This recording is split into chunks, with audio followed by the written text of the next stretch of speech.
Hi, I'm Jo Clark, and thanks so much for joining me today.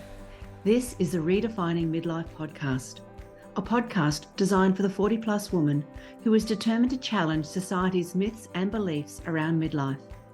It's for the woman who is inspired and ready to define midlife her way. Join me each week as I chat to health and wellness experts for up-to-date information on how to live well, as well as some special conversations with incredible everyday women redefining what midlife can look like.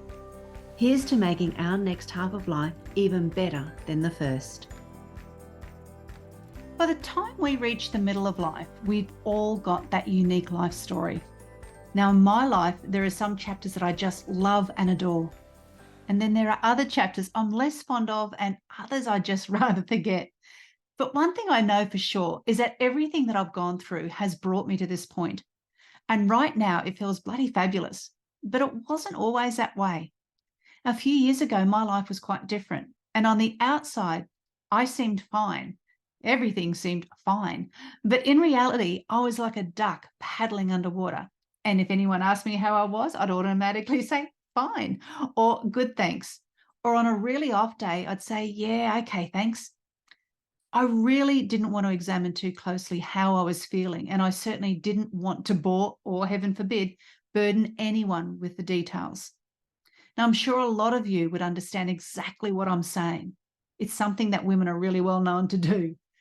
But really, we're all doing ourselves and other women a disservice when we just pretend or don't acknowledge the hard times and those ugly days.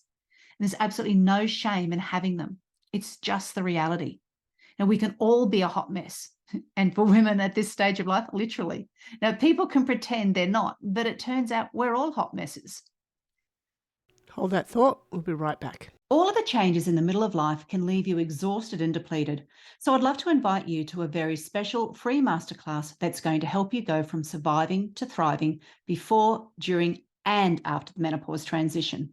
Now, there are way too many women in their 40s and 50s who are unsure about what to expect during the years of perimenopause and how they can best manage their symptoms and health before, during, and after this phase. But that doesn't have to be your story. I'd love you to join me for a free masterclass where I'll share 3 topics about the menopause transition that every woman should know, like what's happening to your body and why, the range of symptoms that you might experience, plus simple ways to support your body during and after the transition.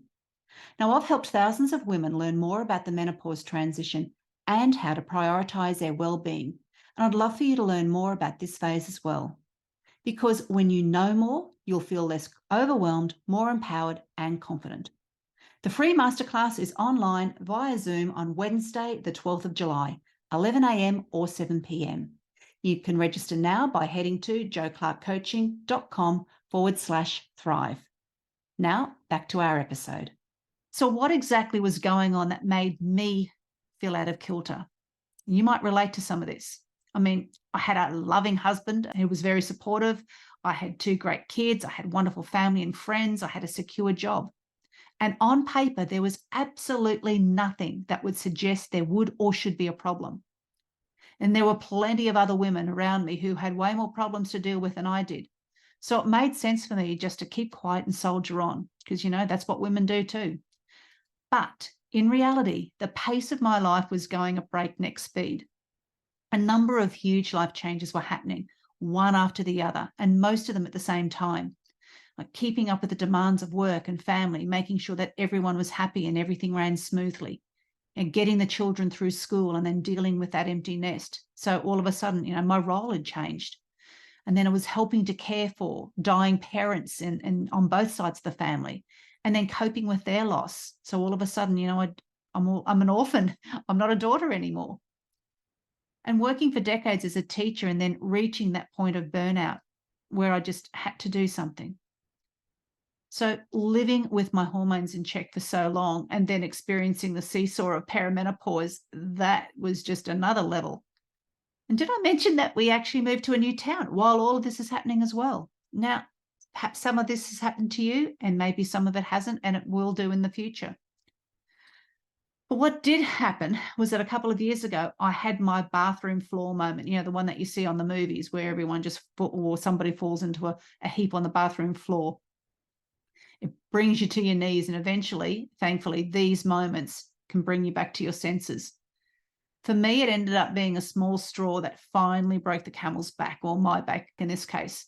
And it just left me lying on the couch, crying absolutely uncontrollably. I'll say right now that the reaction that I had to that small thing scared the absolute hell out of me. I know it scared my husband as well, because I'd never, ever been like that before. And it was in that moment that I knew that if anything was to change, that was entirely up to me.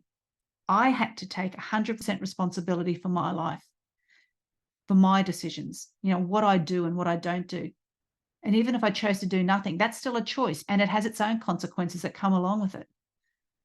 And also that my thoughts and my beliefs, they were my responsibility. I had to take the action, no one else. So one of the first things that I decided to do was to take leave from my job. I really had to focus on my health. And if I wasn't feeling well, physically, emotionally, and mentally, then I wouldn't have the energy or any commitment to do much more. My health was okay, and I had okay wellness practices, but really it wasn't enough. And it could have been a whole lot better, especially now that I was getting older. But really, I should have been wanting more than just okay for myself. I know that I don't want that for my kids. I don't want that for my husband or anyone else I care about going through their life feeling just okay. So I really had to ask myself, why was I willing to put up with that for myself? Like, I had really clear visions of how I wanted to be feeling and what I wanted to be doing as I got older. And absolutely none of these would happen if I didn't do anything more than what I was currently doing. I wanted to be on the floor playing with grandkids. I want to be able to travel. I want to be able to be entirely independent and not requiring anyone to help me do the most basic of things. And when I think about it, my body had been giving me quite a few whispers. They were the message that I was choosing to ignore. In my mind, I used the excuse, and I told myself that I was too busy, not enough time to do any more, because I've got work, I've got family, I've got life happening. I couldn't possibly fit anything more in. But like I said, it was just an excuse. And when you've got my family history of dodgy genetics, it really isn't a very wise excuse or decision to make. Because I saw firsthand the consequences of chronic disease and poor medical advice firsthand with my mum. My darling mother became very frail, so unwell and dependent on others in her final decade. And I just knew that I didn't want that for myself, just as much as she didn't want that for herself. Now, I'm the type of personality that has to really deep dive into a topic that interests me. So I just started to learn from experts about what I needed to do so I could go from just that surviving feeling and feeling okay to really thriving. Really feeling well, strong, clear of mind, and healthy for me in this stage of my life. I knew I wasn't going to be, able to do things that I did when I was 20, because I'm not 20. I have to face the reality that I'm now an older woman. So therefore, I've got to be feeling the best I can at this stage of life. So I followed the advice of experts and the findings of all the latest research in women's health. And slowly but surely, I began to add easy and small practices into my day and my weekly wellness routines. Now, I can tell you right now that the difference was night and day. I feel better today at 55 than I did at 40. And all the various medical tests have shown that to be the case as well. I'm in better health. So self-care is really healthcare. It's the dozens of decisions that I make every single day. Now, one thing that really stopped me in my tracks was during my research, I discovered that 80% of us over the age of 50, we've got 2 or more diseases at the same time, and these diseases are chronic. So it's no bloody wonder that so many women at this age are feeling unwell. They're feeling like they're just surviving. Now, these diseases started many years ago, and they progressively worsen in future years unless you do something about them. That is where the empowerment comes in, because you can do something about them. The World Health Organization estimates that 80% of these diseases are preventable. So what we do now in the middle of our life and onwards is going to play a major role for a happy and healthier future that we could all have. And research shows that even small changes can provide enormous health gains. Now, I've always had and still will have, I can see into the future, an innate drive to help others, to share what I know, and to support them through the ups and downs of life. That's why I was a teacher for so many years. I wanted other women to not only hear this important message, but to take action, to get to the point of burnout like I did, or have a health crisis before they decide to prioritize their health. Because here's the truth: you deserve to live a full life, and everyone who is connected to you deserves to get the best version of you. And that was a whole reason why I created the Better Than Before membership for women at the beginning of last year, an absolute passion project of mine. So no matter where women are on their health journey or how busy they might be, I just wanted an easy and a low-cost way to take them from just thinking to doing. And I also wanted them to be able to access health and wellness information from experts who work with women in the middle of life. So using my teaching skills, I actually created an easy-to-follow step-by-step process using all of the habit research findings that we know so far.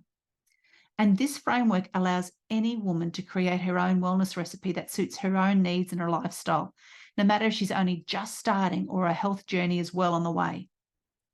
And I also wanted to have monthly sessions that allowed me to guide women through the process, as well as create a lovely, supportive, nurturing group of women who can cheer each other on and support each other during the ups and downs of life. And that's exactly what I've created in the membership. And it's also about making those small changes over time. As one of my special members, Melanie, said, I'm really proud of myself for being more conscious of how I'm treating my body and noticing how small changes can make a huge impact on my day. That's huge. I just love her saying that, because they do. You know, we've got amazing guest experts that come in our membership each month. We've had dietitians, naturopaths, psychologists, yoga and movement experts. The list goes on.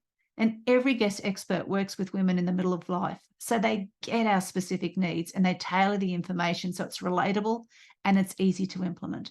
And it also gives the women an opportunity to ask questions with an expert. And we know that it's a well-established fact that to successfully create lasting habits, you need accountability and support. And they're often the two missing pieces when people go to make changes. So New Year's resolutions are a great example of this. And lots of women love the fact that we've got both of those factored into the membership. Here's what some of my members shared. Fiona said, for me, being held accountable is a true instigator of change. And Linda shared, the membership and the group sessions with the other lovely ladies help me specifically with accountability. I like the accountability without too much pressure approach, where it's up to us to choose what resonates with us. And there's lots of reminders along the way.